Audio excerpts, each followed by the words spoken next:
والصلاة والسلام على سيد الأنبياء والمرسلين وعلى آله وأصحابه أجمعين. أما بعد، فأعوذ بالله من الشيطان الرجيم. بسم الله الرحمن الرحيم. قل إن صلاتي ونسكي ومحياي ومماتي لله رب العالمين. وقال الله تعالى: الذي أحلنا دار المقامة من فضله لا يمسنا فيها نصب ولا يمسنا فيها لغوب. صدق الله العظيم وصدق رسوله النبي الكريم، ونحن على ذلك لمن الشاهدين والشاكرين، والحمد لله رب العالمين. میرے قابل احترام دینی اور ایمانی بھائیوں اور بزرگوں،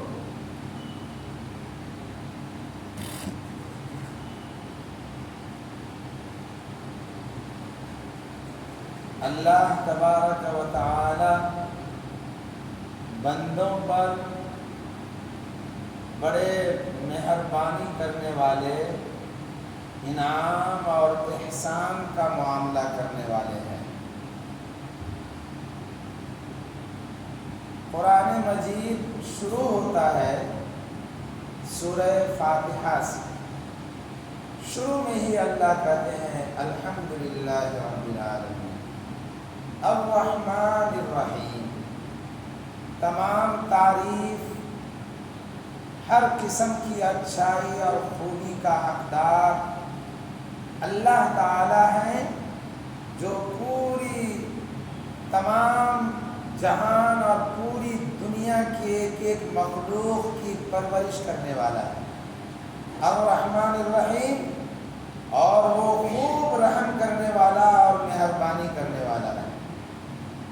اور جب قرآن ختم ہوتا ہے اور قرآن کی آخری سورہ ناس، جو ہر نمازی مسلمان کو کم از کم یاد رکھتی ہے، اللہ اس سے فرماتے ہیں سکھایا ہے ہم اور آپ کو دعا کا طریقہ۔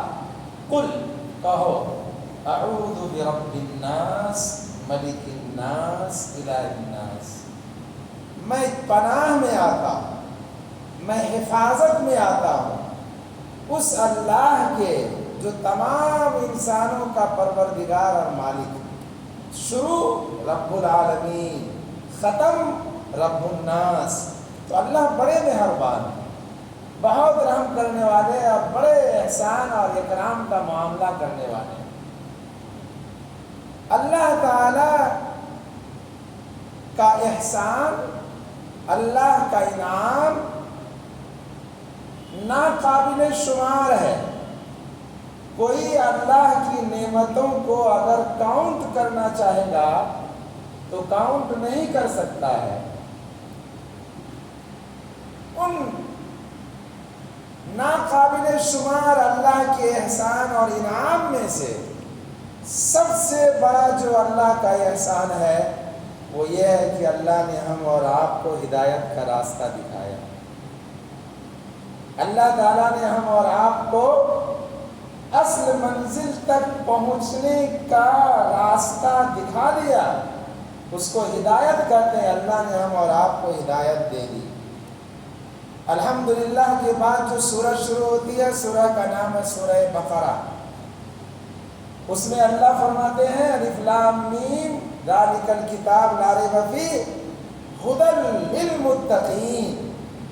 آپ کسی کو لیٹر بھیجتے ہیں، کسی کو اپنا میسج بھیجتے تھے، پہلے زمانے میں خط بھیجتے تھے تو اس میں ایک ہوتا تھا جو خط بھیجتا تھا تو اس کا نام شروع میں ہوتا تھا فروم فلاں، اور ایک دوسرا ہوتا تھا جس کے نام خط لے بھیجا جاتا تھا، اس کے نام سے پہلے کہا جاتا تھا ٹو فلاں۔ جب قرآن کو اللہ نے اتارا، شروع میں اللہ نے بتا دیا کس کی طرف سے ہے؟ اللہ کی طرف سے ہے۔ کس کے نام ہے؟ متقین۔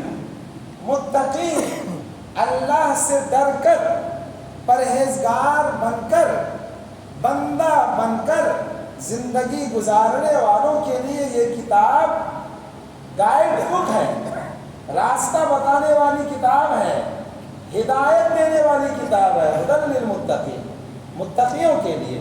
سارے کے سارے جو مسلمان ہیں وہ کم سے کم درجے کے متقی ضرور ہیں۔ تقویٰ کے کئی درجات ہوتے ہیں، سب سے چھوٹا درجہ تقویٰ کا یہ ہے کہ آدمی کلمہ پڑھ کر مسلمان ہو، پھر اس کے بعد آگے کے بلند سے بلند درجات تقویٰ کے بنتے چلے جاتے ہیں۔ تو اللہ نے سب سے بڑا احسان، سب سے بڑی نعمت، سب سے بڑا انعام جو ہم اور آپ پر کیا ہے وہ یہ کہ اللہ نے ہم اور آپ کو ہدایت عطا فرمائی۔ ہدایت، راستہ۔ پھر انسانوں کو ہدایت دینے کے لیے اللہ نے ادھر ادھر کے اور چھوٹے درجے کے یعنی کوئی بے حیثیت لوگوں کو نہیں بھیجا۔ اللہ نے ہدایت کی اتنی بڑی قیمت رکھی کہ اس ہدایت کو انسانوں تک پہنچانے کے لیے نبیوں اور پیغمبروں کو اللہ نے سلیکٹ فرمایا اور ان کا انتخاب کیا، ان کو اللہ نے چنا۔ بادشاہ کو ہم اور آپ چنتے ہیں، نبیوں کو اللہ چنتا ہے، اور انسانوں کو بنانے والا خدا ان کو سلیکشن فرماتا ہے۔ تو اللہ تبارک و تعالی ہدایت کو تقسیم کرنے کے لیے، ہدایت کا راستہ بتانے کے لیے، ہدایت کی طرف انگلی پکڑ کر لے جانے کے لیے نبیوں کو اللہ تعالیٰ نے بھیجا، اور سب سے آخر میں اللہ تعالیٰ نے محمد الرسول اللہ صلی اللہ علیہ وسلم کو قیامت تک کے لیے نبی بنا کر کے بھیجا۔ اب کوئی بھی ہو، نئے زمانے میں فتنے ابھر رہے ہیں، شکیل بن حنیف کا فتنہ، گوہر شاہی کا فتنہ، عجیب عجیب فتنے ابھر رہے ہیں۔ یہ سب کے سب شیطان کے الگ الگ زمانے میں بدل بدل کر سامنے آنے والے چہرے اور شکلیں ہیں۔ ان سے ایمان والے لوگوں کو اور خاص طور پر نوجوانوں کو اپنی حفاظت کرنی چاہیے۔ آخری نبی، ہدایت کے آخری پیغمبر، ہدایت کے سب سے بڑے اور آخری درجے کے گائیڈ وہ ہمارے اور آپ کے نبی محمد الرسول اللہ صلی اللہ علیہ وسلم ہیں۔ اب اگر کوئی شخص کامیاب ہونا چاہتا ہے تو اس پر لازم ہے کہ اپنی فرسٹ زندگی سے لے کر لاسٹ زندگی تک محمد صلی اللہ علیہ وسلم کے طریقے، آپ کے حکم، آپ کی سنت اور آپ کے بتائے ہوئے راستے کے اوپر اپنے آپ کو چلائے۔ جب انسان آخری نبی محمد الرسول اللہ صلی اللہ علیہ وسلم کے راستے پر اپنے آپ کو قائم رکھے گا تو دنیا کی پریشانی، دنیا کی مصیبت، دنیا کے دکھ اور تکلیف سے آزاد اور نجات جب پائے گا موت سے، تو اس کے بعد راحت ہی راحت، آرام ہی آرام ہے۔ اس کے بعد نہ کسی قسم کا ٹینشن، نہ کسی قسم کا فکر، نہ کسی قسم کا غم ہوگا۔ شرط یہ ہے کہ زندگی میں اللہ کے رسول محمد صلی اللہ علیہ وسلم کے راستے، طریقے، دین اور حکم کے اوپر اپنی زندگی کو قائم رکھے گا اور مضبوطی سے اس پر جمائے رکھے گا، تو پھر یعنی پریشانی اور دکھ اور مصیبت صرف دنیا کی حد تک لا سکتی ہے، آگے کسی قسم کی کوئی تکلیف نہیں، کوئی غم نہیں، کوئی فکر نہیں اور کوئی ٹینشن نہیں۔ اللہ تبارک و تعالیٰ موت کے بعد سے ہی ایمان والوں کے لیے راحت اور آرام اور سکون اور اطمینان کا ہمیشہ ہمیشہ کے لیے سلسلہ شروع فرما دیتا ہے۔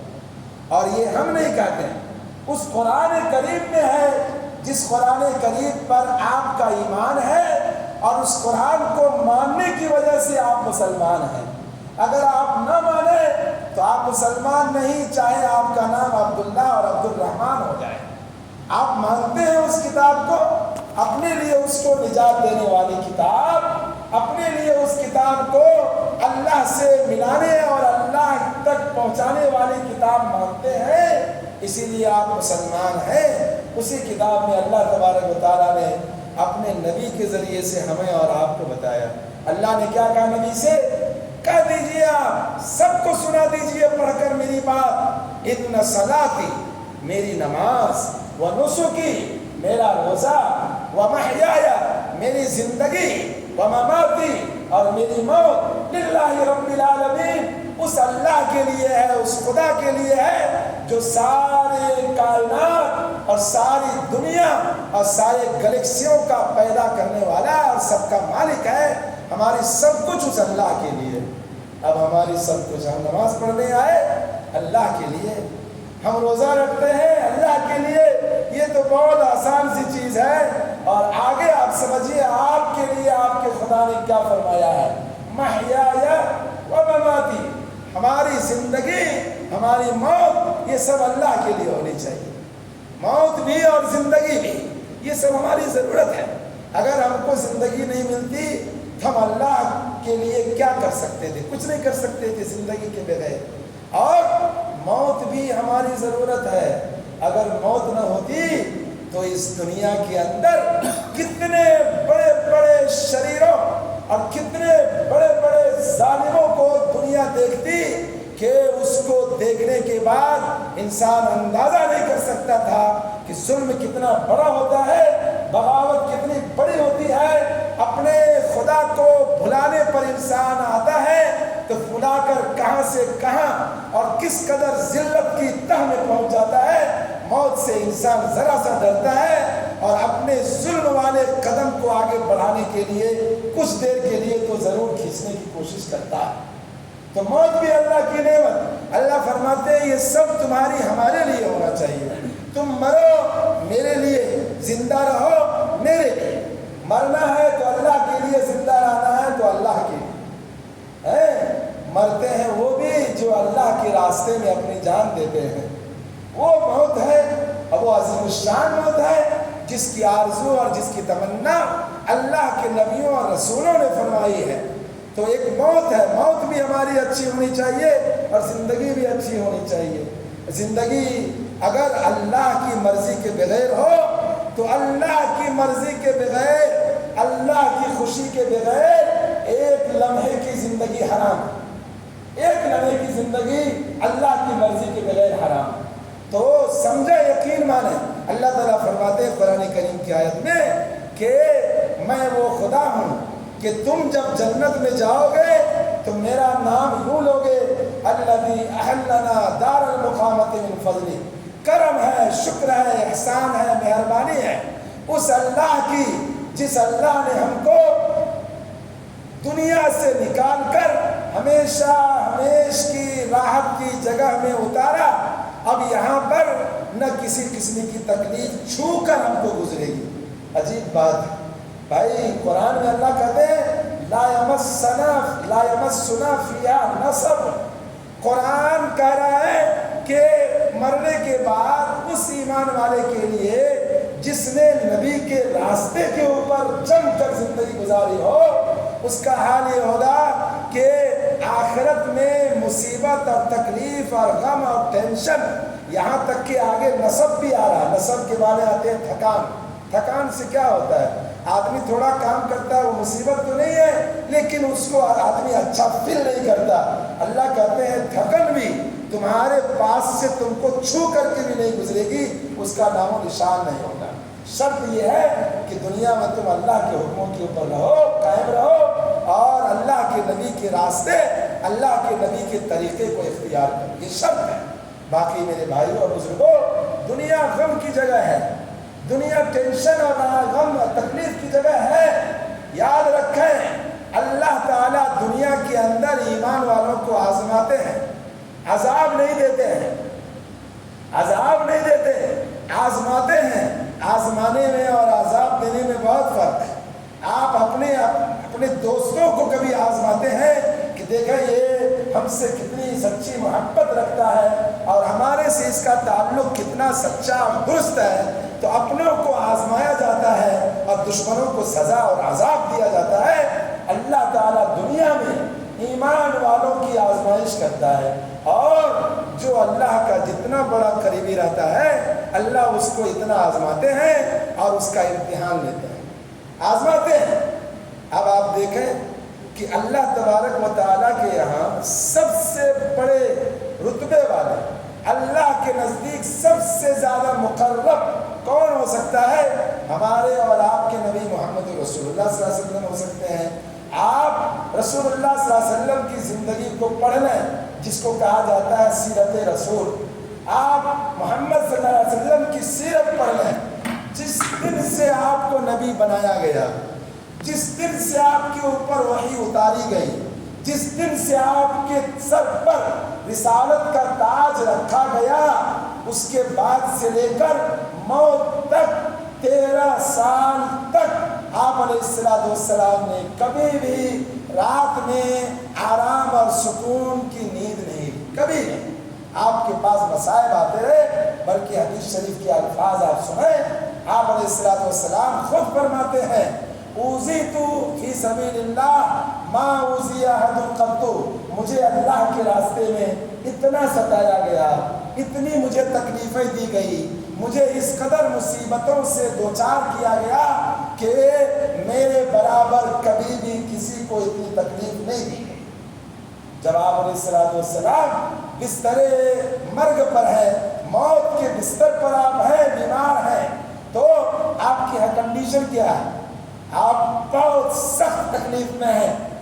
اگر کوئی آدمی ہم میں سے تکلیف اور شدت اور سختی کے ساتھ دنیا سے جاتا ہے تو لوگ عام طور پر یہ سمجھتے ہیں کہ اس نے کوئی غلط کیا ہے، اللہ اس سے ناراض ہے، اس لیے اس کی اچھی حالت آخری حالت نہیں بن گئی۔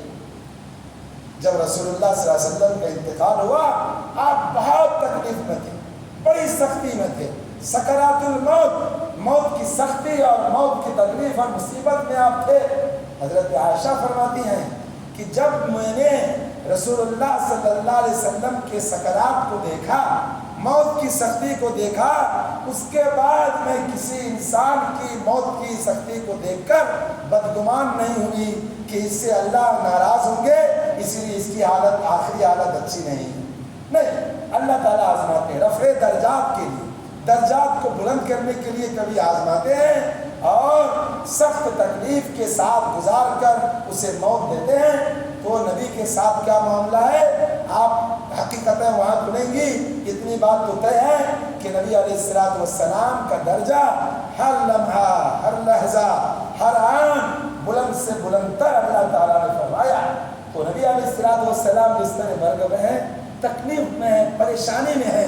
آپ کی بیٹی حضرت فاطمہ رضی اللہ تعالیٰ عنہ آئی ملاقات کرنے کے لیے، دیکھا جب بیٹی نے تو برداشت نہیں ہوا، صبر کا بندھن ٹوٹ گیا اور ضبط کی طاقت جواب دے گئی، برداشت نہیں ہو سکا، اور نبی کی بیٹی اور نبی کی لختی جگر حضرت فاطمہ رونے لگی۔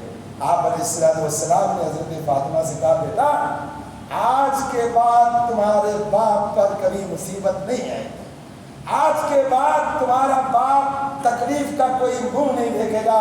معلوم ہوا کہ اگر کوئی ایمان والا مسلمان مرد ہو یا عورت اگر دین پر قائم رہتا ہے تو اسے یقین کرنا چاہیے کہ جو تکلیف ہے، جو دکھ ہے، جو پریشانی ہے وہ صرف اسی دنیا تک کے لیے ہے، اس کے بعد آرام ہی آرام، راحت ہی راحت، سکون ہی سکون، کسی قسم کا کوئی غم نہیں، کسی قسم کی کوئی تکلیف نہیں۔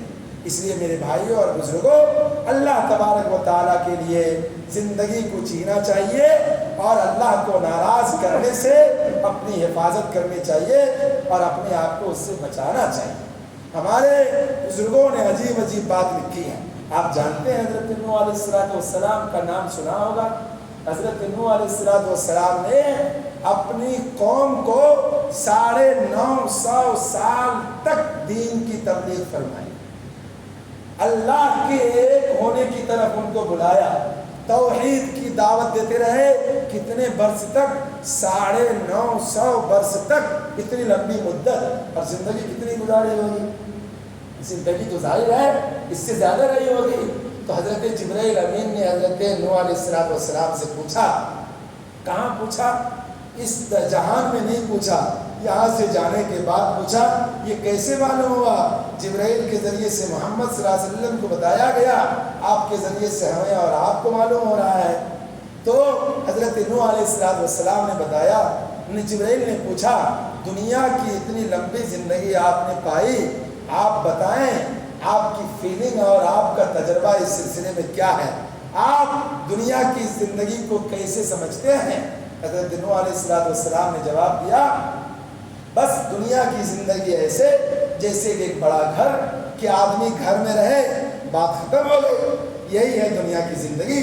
اور محمد صلی اللہ علیہ وسلم نے خود حدیث شریف میں ارشاد فرمایا ہے، آپ نے فرمایا، مالی وللدنیا، مجھے دنیا سے کیا مطلب، انا والدنیا کراکب، میں دنیا کے اندر ایسا ہوں جیسے کہ ایک مسافر اور ایک جانور کی سواری پر سوار ہو کر کہیں جانے والا راہی، ایک مسافر، استظل تحت شجرہ، جو کسی درخت کے نیچے تھوڑا آرام کرنے کے لیے اتر گیا، بیٹھ گیا، وراح ثم ترکھا، راحت کرنے آرام کرنے کے بعد اس درخت کے نیچے سے نکل پڑا، یہی دنیا کی زندگی ہے۔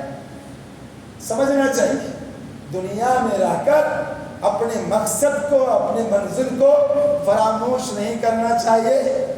ایک بڑا نام ہے، بڑا نام علماء جانتے ہیں، بڑے علماء بھی جانتے ہیں، علامہ ذہبی کا نام، یہ ملک شام دمشق کے رہنے والے تھے، بہت بڑے عالم تھے۔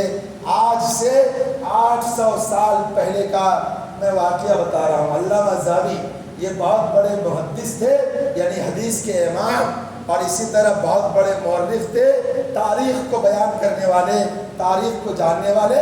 یہ آپ علیہ السلام کے بعد 600 تقریباً 650 سال کے بعد پیدا ہوئے۔ 600 سال کے بعد انہوں نے آپ علیہ السلام کی زندگی سے لے کر اپنے زمانے تک، یعنی 650 سال کی تاریخ لکھی، اور اس کتاب کا نام رکھا تاریخ الاسلام، اسلام کی تاریخ کتاب کا نام رکھا۔ آج وہ کتاب پرنٹ ہو گئی ہے، آج وہ 50 پر 1 والیوم میں ہے، 50 پر 1 جلدوں میں ہے، بہت بڑی کتاب ہے۔ اس کتاب کے اندر ایک واقعہ لکھا ہے انہوں نے، وہ واقعہ سنیے آپ۔ وہ واقعہ یہ ہے کہ عبد الملک بن مروان ایک بہت بڑا بادشاہ تھا، مسلمان بادشاہ تھا، اور وہ ایسا بادشاہ تھا، پورا عرب کا بادشاہ تھا، عراق کا بادشاہ تھا، ملک شام کا بادشاہ تھا، فلسطین کا بادشاہ تھا، ترکی کا بادشاہ تھا، ایران کا بادشاہ تھا، یہاں تک جو اسلام پہنچا ہوا تھا ایران، یہ افغانستان تک، یہ پورا اس کی حکومت میں تھا۔ افریقہ آپ چلے جائیں، ایجپٹ ان کی بادشاہت میں تھا، الجزائر ان کی بادشاہت میں تھا، اتنے بڑے بڑے زمین کے خطے کے اوپر اس کی حکمرانی تھی۔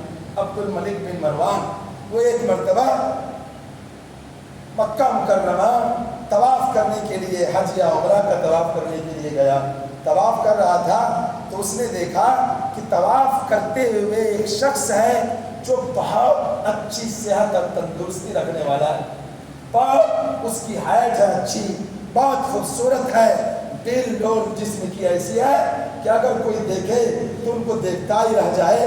اس کو بڑا اچھا لگا۔ جب اس نے طواف مکمل کیا تو لوگوں سے یہ کہا کہ یہ صاحب کون ہے، ان کو ذرا بلانا، میں ان سے ملنا چاہتا ہوں۔ لوگوں نے کہا یہ سالم بن عبداللہ بن عمر ہے، یعنی حضرت عمر کے پوتے۔ حضرت عمر کا جسم بھی ایسے ہی تھا، ان کے بیٹے حضرت عبداللہ کے جسم بھی ایسے ہی تھا، اور ان کے بیٹے حضرت سالم کا جسم بھی ایسے ہی تھا۔ جب بادشاہ نے ان سے ملاقات کی تو بادشاہ نے ان سے پوچھا، سمجھنا چاہیے واقعہ کو، یہ ہماری تاریخ ہے، یہ ہماری میراث ہے، یہ ہمارے ہدایت کے چراغ ہیں، ان کو ہم جب پڑھتے ہیں تو اس سے ہمیں سبق ملتا ہے اور عبرت حاصل ہوتی ہے، اور زندگی کے اندر تبدیلی لانے کا اللہ کی جانب سے حوصلہ اور وہ شوق پیدا ہوتا ہے۔ تو حضرت عبد الملک بن مروان نے پوچھا حضرت سالم سے ملاقات کرتے ہوئے کہ آپ کیا کھاتے ہو، اتنی اچھی صحت ہے، اتنے خوبصورت ہو کوئی تم کو اگر دیکھتا رہ جائے، ہمارے شہزادے بھی ایسے نہیں، تبھی تو اس نے اتنے تعجب سے دیکھا ہوگا۔ اس نے پوچھا آپ کیا کھاتے ہو؟ تو حضرت سالم نے کیا جواب دیا؟ سننا چاہیے۔ حضرت سالم نے فرمایا کہ میں بس روٹی کے اوپر زیتون کا تیل لگاتا ہوں اور کھا لیتا ہوں۔ بادشاہ کو معلوم ہوا، بڑا تعجب ہوا، ایسا کھانا آدمی کھا کر زندہ کیسے رہ سکتا ہے؟ اگر ہم کھائیں، بادشاہ نے جواب دیا، اگر ہم یہ کھانا کھائیں تو وہ لقمہ ہماری حلق میں اٹک جائے گا اور حلق سے نیچے نہیں اترے گا۔ حضرت سالم نے فرمایا کہ اگر ایسا کبھی ہوتا ہے تو ہم 2-3 دن تک کھانا نہیں کھاتے ہیں، جب بھوک لگ جاتی ہے پھر کھاتے ہیں تو حلق سے نیچے آرام سے اتر جاتا ہے۔ بات یہ ہے جب آدمی بھوکا ہوتا ہے تو اللہ کی کم ترین نعمت بھی بہت بہترین لگتی ہے اور چھوٹی نعمت بھی بڑی معلوم ہوتی ہے۔ جب آدمی کے سامنے بھوک ہو، آدمی کے سامنے خواہش ہو، آدمی اس کا محتاج ہو تو حضرت سالم نے فرمایا، جب یہ کہا تو بادشاہ کیا جواب دیتا؟ بادشاہ خاموش ہو گیا اور یہ سمجھ کر کے کہ یہ اللہ والے ہیں، کوئی عالم ہے، کوئی حضرت ہے، آج کے زمانے کے حساب سے کوئی مولانا ہے، تو اس نے کہا کہ آپ کو کسی چیز کی ضرورت ہو تو بتائیے، میں آپ کی ضرورت پوری کر دوں گا۔ تو حضرت سالم نے جو جواب دیا وہ جواب سننا ہے اور یاد رکھنا۔ میں وہ جواب بتانے کے لیے یہ واقعہ بتا رہا ہوں۔ حضرت سالم بہت بڑی شخصیت ہے۔ یہ جو حدیث کی کتابیں ہمارے اور آپ کے پاس آج موجود ہیں، ان حضرات کا اس خدمت کے اندر بہت بڑا حصہ ہے اور بہت بڑا رول ادا کیا ہے۔ زیادہ تر جو حضرات جو صحابہ کرام رسول اللہ صلی اللہ علیہ وسلم کی حدیث بہت زیادہ بیان کرتے ہیں، ان میں سے حضرت عبداللہ بن عمر رضی اللہ تعالیٰ عنہ ہے، اور عبداللہ بن عمر کی حدیث 2 حضرات بیان کرتے ہیں، ایک حضرت سالم بیان کرتے ہیں اور ایک جو دوسرے ان کے ایک شاگرد ہے وہ بیان کرتے ہیں۔ حضرت سالم کو بیٹے تو حضرت سالم نے جواب دیا، سمجھیے، حضرت سالم نے جواب دیا کہ بادشاہ آپ نے مجھ سے یہ کہا ہے کہ میں آپ کے سامنے اپنی ضرورت بیان کروں، آپ کے سامنے اپنی حاجت رکھوں، اگر مجھے کوئی ضرورت ہے تو آپ وہ ضرورت پوری کر دیں گے۔ تو سنیں، ضرورت 2 طرح کی ہوتی ہے، ایک دین کی ضرورت، ایک دنیا کی ضرورت۔ ایک دین کی ضرورت اور دوسری دنیا کی ضرورت۔ اور دین کی جہاں تک ضرورت کا تعلق ہے تو مجھے اس کی کوئی حاجت نہیں، اس لیے کہ دین کی چیزیں، دین کی نعمت، دین کی باتیں، دین کا دولت اور دین کا سرمایہ اور ثروت میرے گھر کے اندر بہت ہے، مجھے آپ سے دین کی ضرورت ہے ہی نہیں اور میری دین کی ضرورت آپ پوری بھی نہیں کر سکتے ہیں۔ رہ گئی بات دنیا کی ضرورت، اگر ہم میں سے کسی کے پاس گورنمنٹ کی طرف سے کوئی آفیسر آ جائے، کوئی منسٹر اور وزیر آ جائے، کوئی بہت بڑا مالدار اور سیٹ آ جائے تو وہ ہم سے کہے کہ آپ کو کس چیز کی ضرورت ہے، تو ہم جیسا انسان بہت بڑی لسٹ بنا کر دے دے گا، مجھے اس کی ضرورت ہے، اس کی ضرورت ہے، اس کی ضرورت ہے۔ ہم آسانی سے اپنی ضرورت اس کے سامنے رکھ دیں گے۔ ہم جن بزرگوں کے نام لینے والے ہیں میرے بھائیوں اور مسلمانوں، ان بزرگوں کو پہچانیے وہ کون تھے۔ وہ کوئی فرشتہ نہیں تھے، وہ کوئی نبی نہیں تھے، وہ کوئی رسول نہیں تھے، وہ ہمارے اور آپ کی طرح ایک مومن تھے۔ ان کو سوچ کر، ان کو جان کر، ان کو پہچان کر، ان کی باتوں سے ان کے مقام اور حقیقت کا اندازہ لگا کر ان کی طرح بننے کی کوشش کرو اور ان کی طرح راستہ اختیار کر کے چلنے کے لیے اپنے اندر ہمت پیدا کیجیے۔ حضرت سالم نے فرمایا جہاں تک دنیا کی ضرورت ہے تو میں نے تو دنیا بنانے والے خدا سے کبھی دنیا کی ضرورت کا سوال نہیں کیا، تو آپ سے اس کا سوال کہاں کروں گا۔ یہ حضرت سالم نے فرمایا جس اللہ نے دنیا کو بنایا، جس اللہ نے دنیا کی ضرورت پیدا فرمائی، جس اللہ نے دنیا کے خزانے کو بھرپور بنایا، میں نے اس اللہ کے سامنے اپنی دنیا کی ضرورت نہیں رکھی، تو میں آپ سے اپنی دنیا کی ضرورت کہاں رکھوں گا۔ اور آپ نے فرمایا کہ دیکھو دنیا جو میری قسمت میں ہے وہ مل کر کے رہے گی، باقی مجھے اللہ سے دنیا مانگنے کی ضرورت نہیں ہے۔ میرے بھائیوں اور بزرگوں، ایک تھے یہ ہمارے گزرے ہوئے بزرگ، ہمارے اسلاف، ہمارے بڑے اور ہمارے وہ حضرات جن کے نقش قدم پر چل کر کے بڑے بڑے لوگ ولی بنے، بڑے بڑے حضرات کتب اور ابدال بنے، بڑی بڑی آخرت کی کامیابی انہوں نے حاصل کی۔ ہمیں بھی ان کی زندگی سے سبق حاصل کرنا چاہیے۔ ہم نے دنیا کو مقصود بنا لیا ہے، دنیا مقصود نہیں ہے، دنیا ہمارے لیے مطلب اور مقصد کی جگہ نہیں ہے، دنیا برتنے کی جگہ ہے۔ آپ کسی سے کوئی چیز برتنے کے لیے لیتے ہیں، برت کر اس کو واپس کر دیتے ہیں، آپ اس سے دل نہیں لگاتے، آپ اس کو اپنے دل کے اندر جگہ نہیں دیتے، آپ اس کے ساتھ محبت نہیں کرتے ہیں۔ اسی طرح ایمان والوں کے لیے دنیا برتنے کی جگہ ہے، مقصد کی جگہ نہیں ہے۔ ہمارا معاملہ دنیا کے ساتھ ایسے ہی ہونا چاہیے جیسے ہمارے بزرگوں کا رہا ہے۔ میں نے آگے جو کچھ حدیثیں بتانی تھی ہو رہی ہے، انشاءاللہ اگلے جمعے میں اس سلسلے میں گفتگو ہوگی۔ کہنے کی غرض یہ ہے، پچھلے جمعے میں ہم نے بتایا تھا حضرت عیسیٰ علیہ السلام جب آئیں گے اور عدل کے ساتھ جب دنیا کے اندر حکومت فرمائیں گے، لوگوں کے پاس اتنی دولت حاصل ہو جائے گی، اتنا مال حاصل ہوگا کہ پیش کرنے کے بعد بھی کوئی اس کو قبول کرنے والا نہیں ہوگا۔ آج ایسا لگتا ہے کہ ہماری زندگی، ہماری پیدائش اور ہماری زندگی کا مقصد صرف اور صرف دنیا ہے۔ اگر کوئی ہمارے شہر میں، ہماری مسجد میں، ہمارے یہاں کے کسی پروگرام میں اللہ والا آ جائے، جس کے بارے میں معلوم ہو جائے کہ یہ صاحب نسبت بزرگ ہیں، ان کی دعا میں اثر ہے، ان کی دعا اللہ تعالیٰ قبول فرماتے ہیں، تو ہم وہاں سب جمع ہو جائیں گے اور کیا کریں گے؟ ان سے ہم یہ کہیں گے ہمارے لیے فلاں چیز کے لیے دعا کر دیجئے، ہماری تجارت کے لیے دعا کیجئے، ہمارے بچوں کے لیے دعا کیجئے، ہمارے کاروبار کے لیے دعا کیجئے، ہماری صحت کے لیے دعا کیجئے۔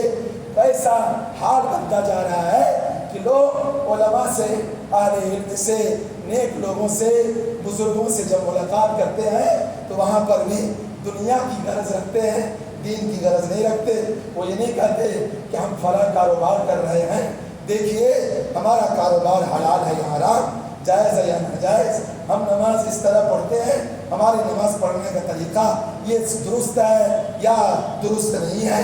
دین کے بارے میں سوال نہیں کرتے کہ ہم کیسے چلائیں کہ اللہ ہم سے راضی ہو جائیں، کیسے جئیں کہ آخرت کی منزل ہماری آسان ہو جائے، یہ نہیں پوچھتے ہیں تو دنیا کو پوچھتے ہیں، دنیا کا سوال کرتے ہیں، دنیا کی غرض سامنے رکھتے ہیں، دنیا کے لیے درخواست کرتے ہیں۔ یہ ہے ہمارا حال۔ ہم نے اپنے لیے، آپ کے لیے ایک تاریخ کے حصے سے آئینہ میں اپنا چہرہ اور آپ کا چہرہ دکھانے کی کوشش کیا ہے کہ آپ دیکھیں کہ آپ اور آپ کے بزرگ کیسے تھے اور آج ہماری آپ کی کنڈیشن کہاں پہنچ گئی ہے۔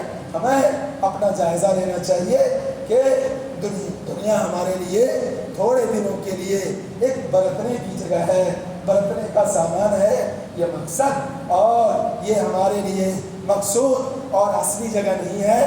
ہمیں آخرت کی تیاری کرنی چاہیے اور دنیا کو اللہ کی مرضی اور رسول اللہ صلی اللہ علیہ وسلم کی سنت، رسول اللہ صلی اللہ علیہ وسلم کے طریقے، رسول اللہ صلی اللہ علیہ وسلم کے فرمان کے مطابق گزارنا چاہیے۔